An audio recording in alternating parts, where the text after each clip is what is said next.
Hello and welcome to this new chapter.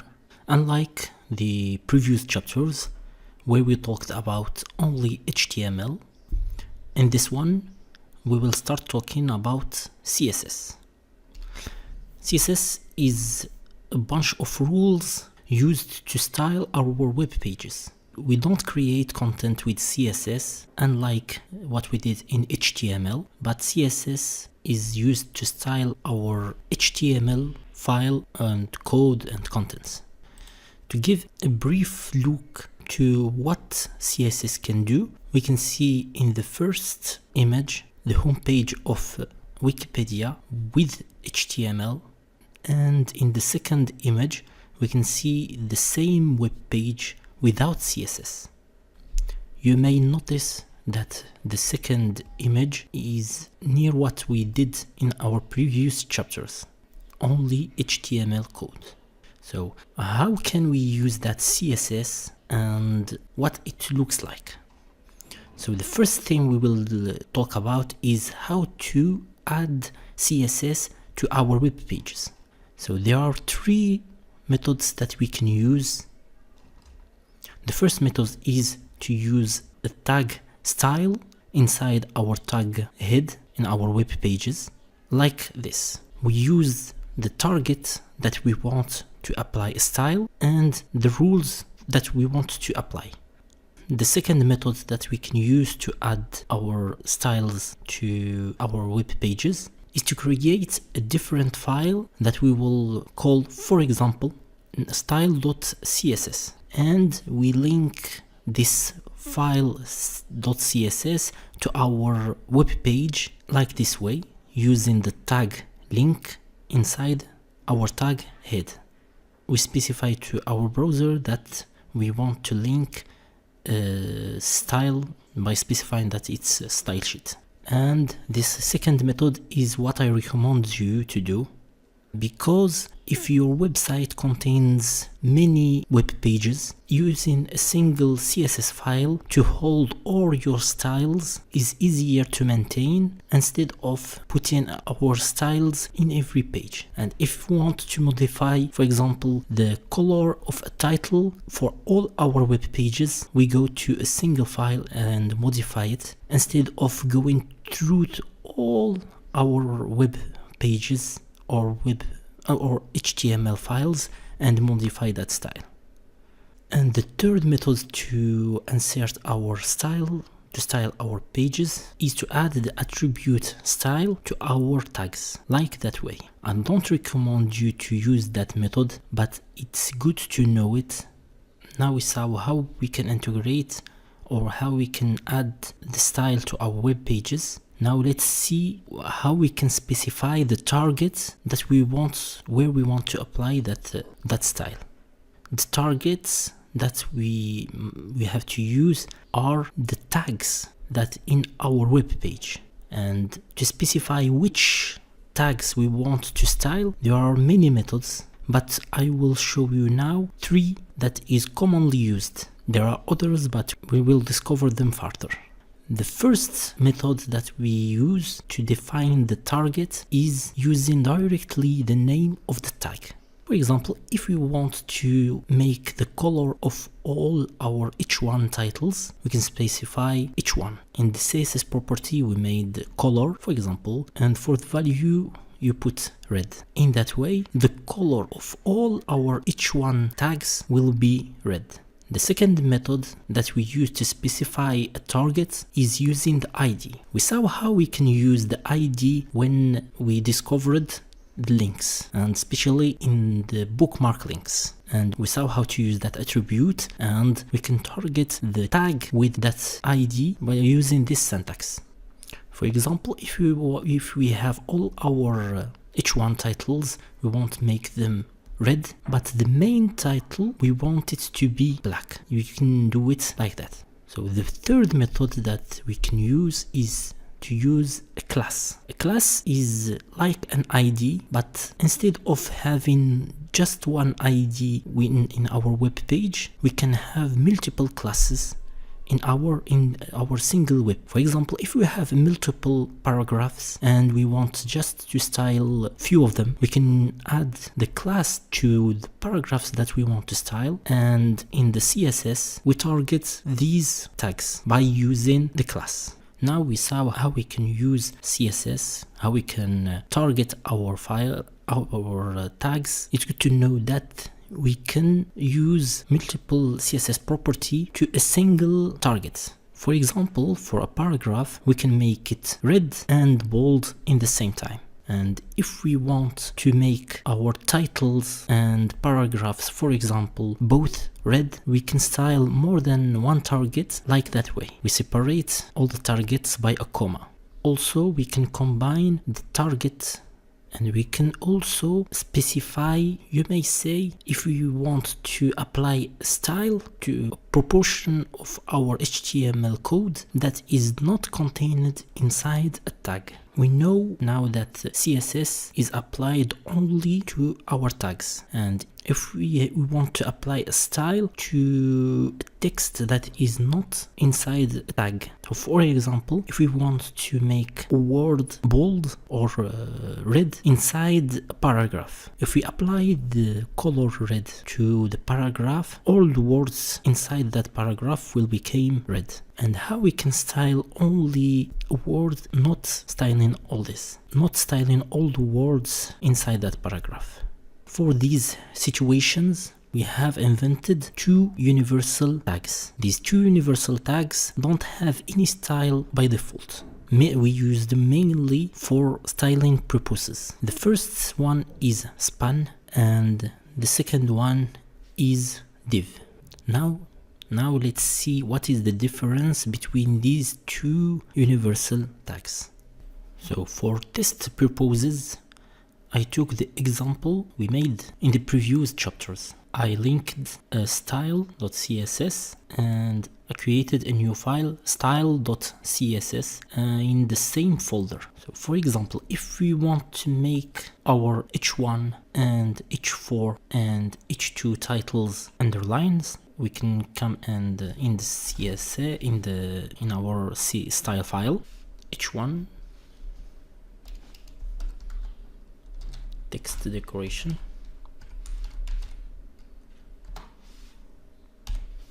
underline,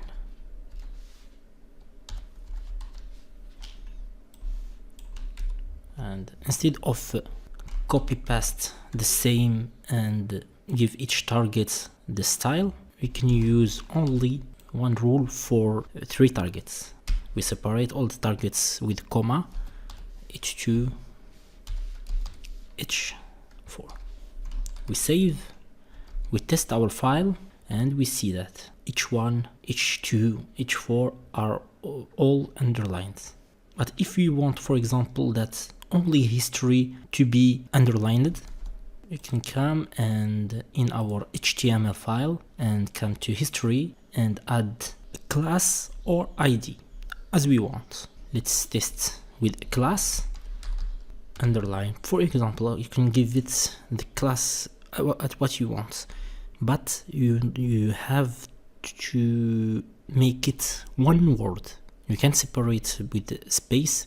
If we separate with space, for example, underline, line, space, text, for example, this is two classes, not one, and this don't work because these are two different classes. If we want to separate, if you have two words and you want to make it like this, you have instead of space we make an underscore.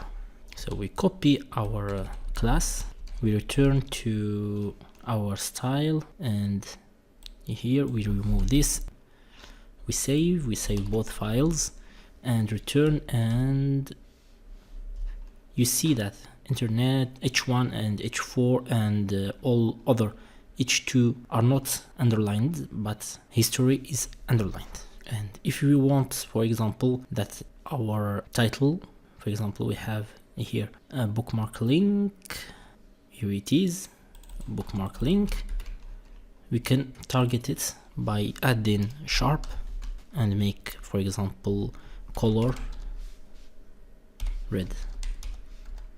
We save, we test, and here how we can target our IDs and our classes. And we can combine both. For example, if we have the underlined text will be underlined and we want it to have color red, we can take this and add this to be its target, also its target for color. We save, we refresh, and here we have history underlined in red and governance only red. So now let's see the difference between the two universal tags, span and div.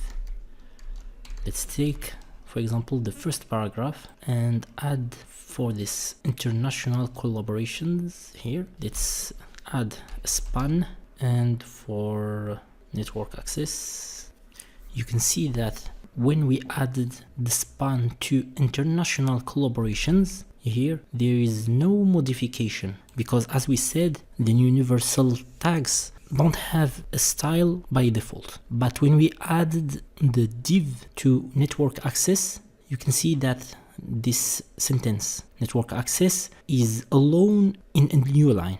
This is because the tags are divided into two main categories.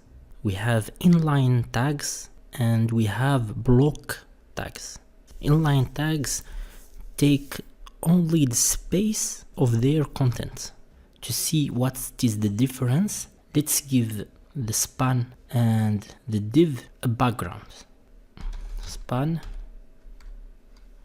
div, color white, and background black. We save, and you can see that for the span, the background is limited from the beginning of the sentence to the end of the sentence. That's why the inline tags take only the space of its content. For example, if we add a word here, we save, we can see that the content, the space occupied by the span became bigger because it have more content. But in the div, it takes all the space here, all the width of the web page. That's why we call it a block. We've seen many inlines and block tags before, like a paragraph. Paragraph is also a block tag.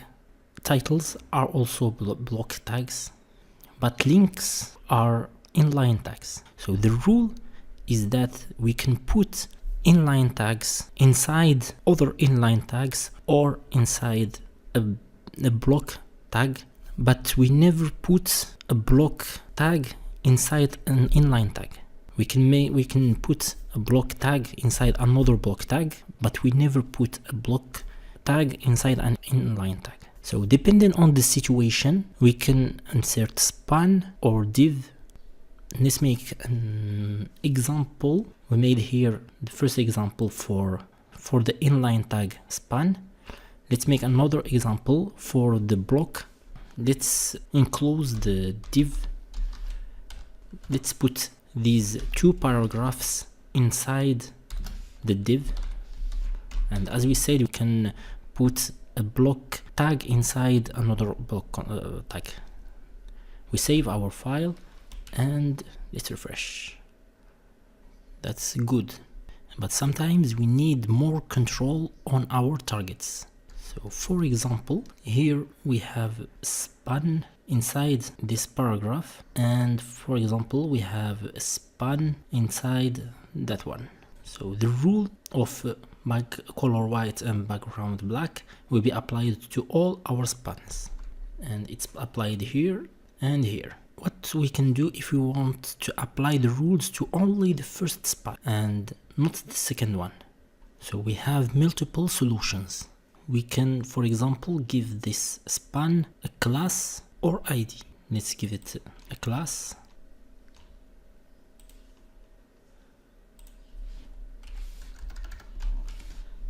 Yes.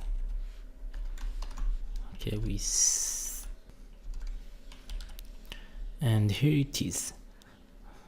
So our class works. Let's do another example.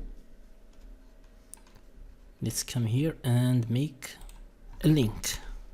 Just put nothing, just to test, and let's refresh, and here we have our link. But what can we do to style only that link without styling the other links? For example, let's make it make another link inside the same paragraph. Now we have two links, the first one and the second one, and we have three other links in our list.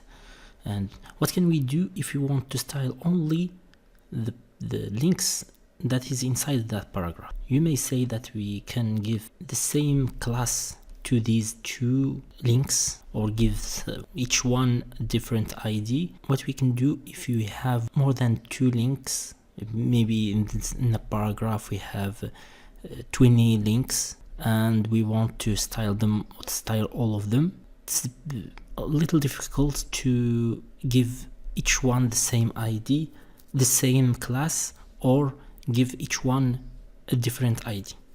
So what we do is to give a class or ID to that paragraph, the holder of all these words and links. Let's say, for example, I will give it an ID links container.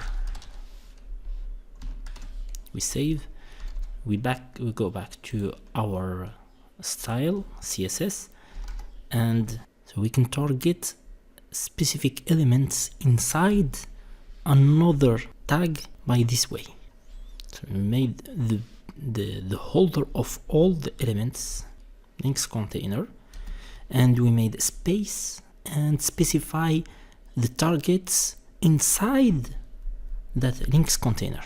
In our case it's A, and make the color red. Save our file, we test, and here we are. Only A links inside this paragraph are red, and you can see that the other links have the default style.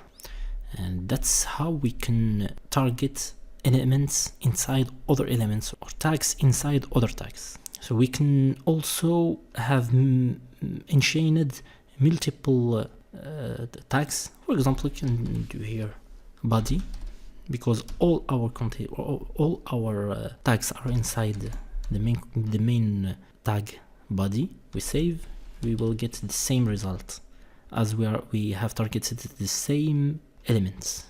Now if you want, for example, to give a style to all the paragraphs, all the first paragraphs, or all the paragraphs that's after our titles, our H2 titles, we can do it like this.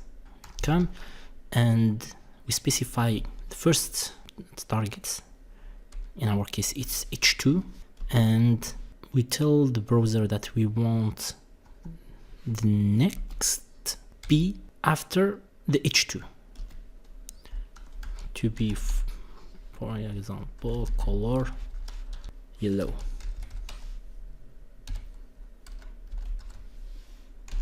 We save. Here we got all the paragraphs after the H2 became yellow. There is also another method to target a tag, is using its attributes. For example, let's say that these history and governance have an attribute, for example, title.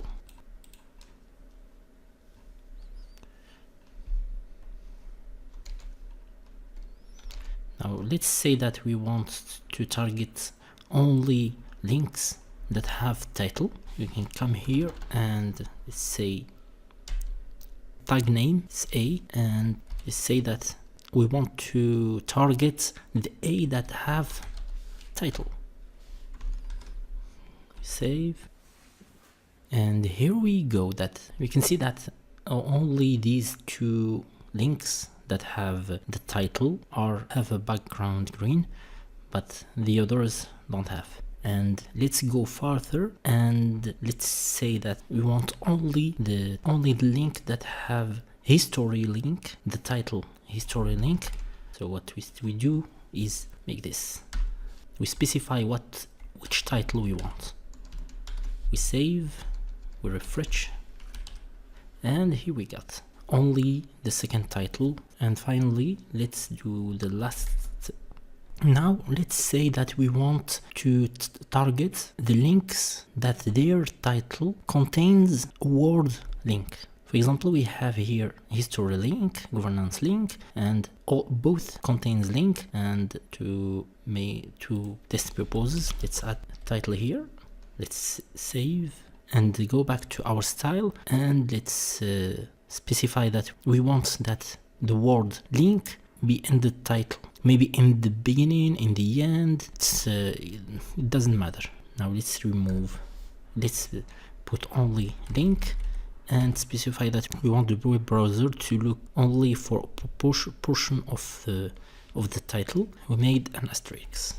We save, we refresh, and that's the results that we are waiting for. Now we saw what is CSS, how we can integrate it, how we can use it, the two difference and the difference between block tags and inline tags. Then the next chapter we will get a deeper look inside the properties of CSS.